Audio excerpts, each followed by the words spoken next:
Hello, my name is Holli Tackett. I'm with Floyd County Area Technology Center, and I'm the health science instructor there.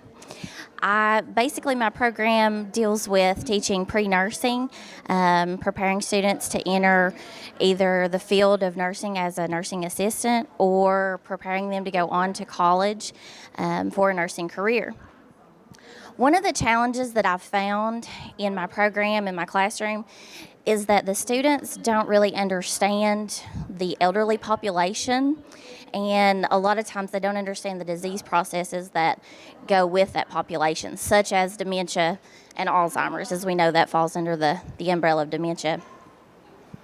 One of the things that I think this is due to is basically the lack of exposure to seeing patients with dementia, with Alzheimer's, and not really understanding what they're going through to be able to treat them. So the virtual dementia experience is a program that basically, I guess you could say it's a simulation that helps simulate the changes associated with aging as well as the dementia process. For example, students will have glasses that actually alter their visual field. It will simulate like cataracts, glaucoma, things that happen as you get older. There's also decreased sensation gloves and footwear that show the decreased sensation that you feel as you get older. And then the most amazing part is the actual headsets that mimic what scientists believe a patient with dementia would experience. And I actually went through this training several years ago, and there's various sounds from white noise to voices randomly speaking, random things, because their mind is all over the place, essentially. There may be older music that they may hear. They may have a thought, and then it will be completely cut off, and it will go a completely different direction. Because as scientists have studied, they believe that that's what happens to the minds with dementia. So all of these changes occur, and this kind of puts the student in that simulation, that reality of a patient with dementia. From that, they have to complete tasks such as basic grooming, basic hygiene, brushing their hair, brushing their teeth, picking out what that they want to eat for lunch, different common things that they would do every single day. But the problem is, with all of these simulations, with the distractions that are going on, it becomes really difficult to accomplish these tasks.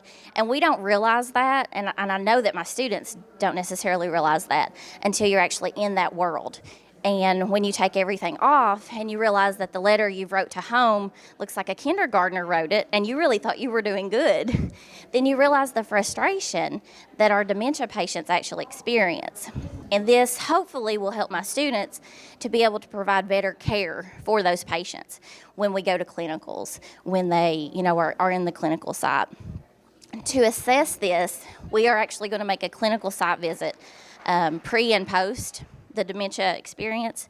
Before, I'm actually going to observe their behavior, the care that they deliver to those patients with dementia, and I'm also going to have them do self-reflections to tell how they felt that they provided care for them. Then, once we go through the virtual dementia experience, they will provide an immediate self-reflection as to what they felt, how their emotions were when they were in it, how they felt they did after, what they think that a patient with dementia would feel. Then they're going to use that experience to help apply that to how they would provide care for those patients when they go back to the clinical site, whether this be at a nursing home or a hospital, wherever we may go to visit the patients with dementia. I'm hoping that this will really be eye-opening for my students, and it will really give them, I guess, a view into what someone with dementia and Alzheimer's would experience, and hopefully that they can apply that to how that they provide care for those patients.